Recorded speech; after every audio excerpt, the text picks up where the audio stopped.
네, 신경 쓰는 대로 신이 되게 되어 있습니다. 자기가 신경 쓰는 대로 그 방면에 신이 되는 것입니다. 운동에 신경을 쓰면 운동의 신이 되고, 노래에 신경을 쓰면 노래의 신이 되고, 춤에 신경을 쓰면 춤의 신, 프로그램에 신경을 쓰면 프로그램의 신, 인공지능의 신, 과학의 신, 수학의 신, 재벌의 신, 권력의 신, 신들이 되는 거예요. 그런 정신이 되는 것입니다. 그런 자신이 되는 것입니다. 타고난 신경, 어떻게 신경을 쓸 것인가. 우리의 신경은 곧 두뇌 신경, 크게 확대해서 보면 우리 몸 신경, 몸 전체 신경 덩어리지 않습니까? 어떻게 만드느냐에 따라서, 어떻게 자극을 주느냐에 따라서 그대로 되는 것입니다. 땅과 같아요. 그 땅을 개발하는 대로 밭도 되고 논도 되고 도시도 되고 시골도 되고 농촌도 되고 공업지대가 되기도 하고 주거지대가 되기도 하고 주거지가 되기도 하고, 개발하는 대로 그대로 되는 것입니다. 만드는 대로 되는 거예요. 신경 쓰는 대로 그 면에 신이 되는 것입니다. 사람한테 신경 쓰면 사람의 신이 돼서 정치를 할 것입니다. 물건이나 제품이나 이런 거에 신경을 쓰면 돈을 벌어서 재벌이 될 것입니다. 자기 신경을 어떠한 상대를 놓고 신경을 쓰느냐에 따라서 그 신이 되는 것입니다. 사람을 놓고 신경을 쓰면 사람의 신이 돼서 사람의 신이 됐으니까 정치를 하겠죠. 천지만물을 창조하신 절대신, 전지전능하신 절대신 하나님을 자기의 상대를 놓고 신경을 쓰면 어떤 인물이 될까요? 사람을 놓고 신경을 쓰고 만물을 놓고 신경을 쓰면 지식자가 됩니다. 지식인이 됩니다. 기업인이 되고 정치인이 되고 땅에 속한 그 인물, 그 인생이 되는 것입니다. 그렇다면 전지전능하신 절대신 창조주 하나님을 놓고 신경을 쓰면 무엇이 될까요? 진리의 사람이 되는 것입니다. 지혜자가 되는 것입니다. 총명한 사람이 되는 것입니다. 어떤 대상, 어떤 주체, 어떤 상대를 놓고 작용을 하느냐, 수수 관계를 맺느냐, 서로 상대하느냐에 따라서 그 사람이 되는 것입니다.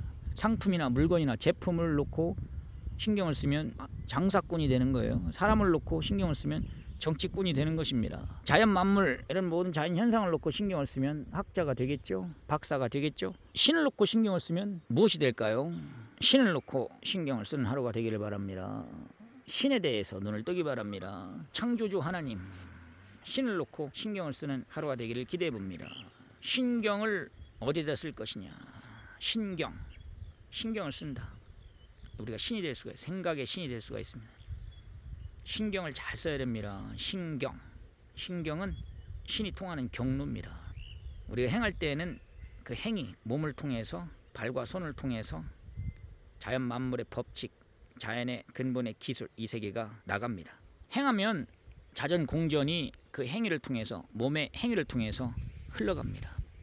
생각을 말로 표현하면, 생각을 소리로 표현하면 그 소리를 통해서 신이 지나갑니다. 우리가 행할 때 낮과 밤이 지나갑니다. 우리가 행동할 때, 실천할 때, 우리가 손을 가지고 손을 쓸 때, 발을 쓸 때, 운동할 때, 그때는 땅과 하늘에 있는 모든 법칙들이 우리의 몸을 쓰고서, 몸을 타고서 흘러갑니다. 지나갑니다. 어떤 건 스쳐 지나가기도 하고, 어떤 거는 직접 쑥 들어가서 아예 스며들어서 지나가기도 하고 그렇습니다. 저 하늘에서 비가 쏟아지면 땅 표면 위로 강줄기를 따라 물이 흘러가기도 하고, 어떤 거는 땅속으로 지하로 스며들기도 합니다. 이와 같이 우리가 행했을 때는 자연의 법칙이 우리의 마음속으로 쑥 스며들어서 스며들기도 하고, 일부는 스쳐 지나가기도 하는 것입니다. 우리가 입을 벌려 말을 하게 되면 그 소리, 말, 음성, 그 말 가운데 신이 지나가고 스며들기도 하고 스쳐 지나가기도 합니다.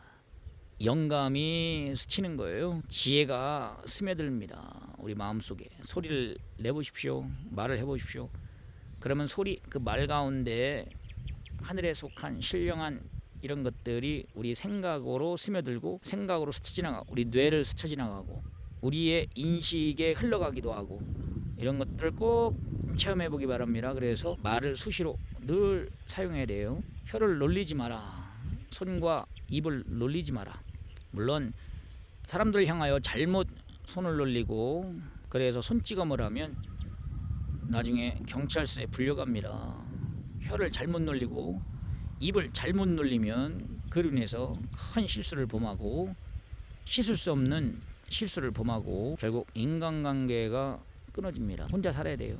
혀를 잘못 놀리면 사람들로부터 외면을 당하고 배척을 당하고 사회에서 고립돼서 살아야 됩니다. 말을 잘못하면. 그렇죠? 그런데 손과 혀를 놀리면 안 된다. 이 의미는 무슨 말입니까? 물론 잘못 놀리면 손찌검을 하고 삿대질을 하고 손을 잘못 놀리면 사람을 죽이기까지 합니다. 자기를 죽이기까지 합니다. 혀를 잘못 놀리면 정말로 자기 마음에 깊은 상처를 자기가 스스로 초래하게 됩니다. 다른 사람 마음에 상처를 주면 자기도 그만큼 마음에 상처를 받는 거예요. 말로 상처를 주는 거예요. 손 가지고 손찌검하면 손으로 구타하고 때리고 폭행을 하게 되면 거기에 따라 자기도 행한 대로 받게 돼 있습니다. 자기도 구속당하는 거예요. 구타를 했으니 그 행한 만큼 그대로 구속당하고 자기 육이 그 고통을 받아야 됩니다. 말로 상대의 마음에 폭언, 폭행, 정신적으로 폭행을 한다. 폭언.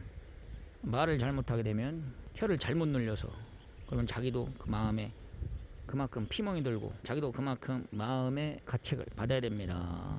행한 대로 받게 돼 있는 것이니까요. 자, 이와 같이 혀를 손을 놀리면 안 된, 잘못 놀리면 안 된다. 그렇다는 것입니다. 제가 말하는 손을 놀리면 안 되고 혀를 놀리면 안 된다. 이 말은 무슨 말이냐면 가만히 있으면 안 된다는 얘기예요. 손은 끊임없이 움직여야 됩니다. 글을 써야 됩니다. 그리고 입도 다물고 있으면 안 돼요. 침묵이 금이라고 하지만 누구는 명상을 즐긴다고 하지만 쓸데없는 말들을 많이 하니까 소음을 내니까 그걸 중단시키는 거예요. 그러나 나머지는 끊임없이 부단히 자기가 연습을 해야 됩니다. 입을 벌려 말을 해야 됩니다. 자연 만물을 놓고 말을 해야 됩니다. 말하기 연습을 해야 돼요. 끊임없이 혀를 연단시켜야 됩니다. 손을 가지고 끊임없이 뭘 만들면 달인이 되고 기술자가 되고 되는 거예요. 그와 같이 입을 가지고 끊임없이 말을 해야 돼요. 그러면 그 말 가운데 지혜가 흘러갑니다. 신령한 지식이 지나갑니다. 그렇게 해서 말을 만들고 그 말로서 정신, 마음, 생각을 만드는 것입니다. 오늘도 손과 혀를 놀리지 말고 부지런히 사용합시다. 감사합니다.